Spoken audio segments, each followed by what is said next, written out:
공포가 커지고 있습니다. 실제로 하버드 대학이 폭파 협박을 받아 한때 건물을 폐쇄하기도 했습니다. 이주환 특파원입니다. 파리 테러 이후 이슬람 무장단체 IS가 공개한 동영상입니다. 다음 공동 목표로 IS 공습을 주도하고 있는 미국을 지목했습니다. قسما بأمر الله لندكن أمريكا وبعقرها في واشنطن بإذن الله تعالى. 동영상의 진위 여부는 확인되지 않았지만 미 정부 당국 수장은 추가 테러 가능성에 무게를 실었습니다. I would anticipate that this is not the only operation that ISIL has in the pipeline. 테러에 대한 미국 내 공포와 불안감은 현실로 나타나는 분위기입니다. 4개 건물을 폭파하겠다는 협박 메일에 명문 하버드 대학교가 한때 건물을 폐쇄했는가 하면 학생이 총을 들고 나갔다는 부모의 신고가 접수되면서 메릴랜드주의 한 대학은 학생들의 출입을 임시 통제했습니다. 또 백악관 주변에선 한 여성이 총을 들고 난동을 부리면서 주변 도로가 반나절 동안 통제됐습니다. 9.11 테러의 악몽이 생생한 뉴욕은 특단의 조처를 내렸습니다. 시내 곳곳에 테러 진압 특수경찰 100명을 처음으로 배치했습니다. 미국 50개 주 가운데 절반이 넘는 주정부가 시리아 난민 수용을 거부하는 등 미국에서도 파리 테러의 후폭풍이 거세게 일고 있습니다. 워싱턴에서 KBS 뉴스 이주환입니다. 작전이 진행되고 있습니다. 프랑스 정부는 시리아에 다녀온 모든 자국민에 대해 가택 연금까지 검토하고 있습니다. 파리에서 이민우 특파원입니다. 벨기에 브뤼셀의 한 주택가. 도로는 봉쇄됐고 곳곳에서 총성이 울려 퍼집니다. 중무장한 특공대원들은 옥상을 통해 건물 진입을 시도합니다. 테러 관련 용의자들의 은신처를 급습한 것입니다.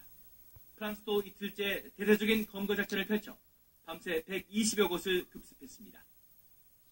그러나 수사당국은 아직도 검거되지 않은 공범들이 도주 중인 것으로 파악하고 있습니다. Il y a peut-être, il y a en France, en Belgique, des complices, des individus qui ont été associés à cette tuerie. 세르비아에서는 자폭한 테러범의 시리아 여권과 똑같은 여권을 지닌 소지자가 체포됐습니다. 테러범이 위조 시리아 여권을 사용해 반난민 정서를 부추기려 했다는 분석이 제기되고 있습니다. 난민에 대한 반감이 커지면 난민도 유럽에 대한 적대감을 키울 것이라고 판단했다는 것입니다. 이런 가운데 프랑스 정부는 잠재적인 테러범을 막기 위해 시리아를 다녀온 모든 자국민을 가택 연금하는 방안을 검토하고 있습니다. 또 테러 혐의가 인정된 이중 국적자를 추방하고 시민권을 떼앗는 방안도 추진하겠다고 밝혔습니다. 프랑스 정부는 더 나아가 프랑스 내에 있는 급진적 이슬람 사원을 해체할 방침이라고 밝혔습니다. 파리에서 KBS 뉴스 이민우입니다. 이런 가운데 IS에 대한 공습이 강화되고 있습니다. 미군 주도 연합군이 테러의 돈줄이 되는 유전시설 등을 집중 공격하는 가운데 프랑스에 이어 러시아도 공습 강화를 밝혔습니다. 계속해서 박진현 특파원입니다. 파리 테러의 배후 IS에 대한 국제사회의 움직임이 가속화되고 있습니다. 미군이 주도하는 연합군은 IS의 돈줄인 유전시설을 집중 공습했습니다. IS가 보유하고 있는 연료 트럭의 3분의 1을 넘는 116대를 파괴했습니다. IS 시리아 본거지인 라카에 대한 프랑스의 공습도 이틀째 계속됐습니다. 프랑스 공군은 라팔 등 전투기 열대를 동원해 IS 지휘본부와 훈련센터를 폭격했습니다. 또 지난달 추락한 러시아 여객기가 테러로 추락했다는 결론이 나온 뒤 러시아도 시리아 내 IS에 대한 공습을 강화하겠다고 밝혔습니다.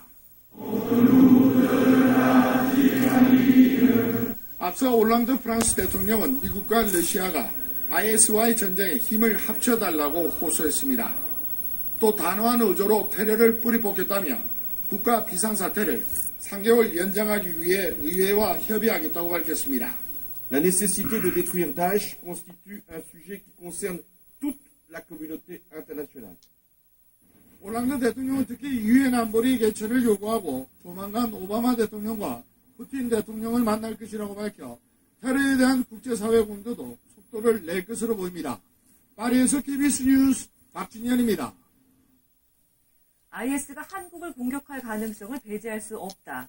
국회 긴급 현안보고에서 정부가 밝힌 입장입니다. 정부는 국내 테러 경고 수준을 한 단계 상향 조정했습니다. 송영석 기자입니다. 정부가 국내 테러 경보 수준을 한 단계 격상했습니다. 국가정보원이 주재한 테러대책 유관기관 회의에서 관심 단계에서 주의 단계로 올리기로 했습니다. 황교안 국무총리는 국무회의에서 해외 체류 국민들의 안전조치에 만전을 기하라고 지시했습니다.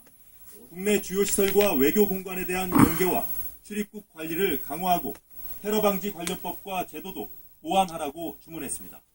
테러 발생 가능성이 높은 다른 국가에서도 우리 국민 보호를 위해서 철저히 사전 점검을 해 주시기를 바랍니다. 묵념으로 시작된 국회 긴급 현안 보고에서 외교부는 한국도 언제 어디서든 IS의 표적이 될 수 있다고 밝혔습니다. 특히 당장 테러 위협에 노출된 해외 공간들이 20곳 안팎에 이른다며 특별 관리하고 있다고 전했습니다. 구체적인 국가의 명단은 이제 우리 공관이 주재하고 있는 나라와의 어떤 마찰 가능성 등이 있기 때문에 밝히질 않고 있습니다. 외교부는 또 유엔의 테러 대응에 대한 재정적 기여를 확대하고 분쟁 지역의 인도적 지원을 강화하겠다고 보고했습니다.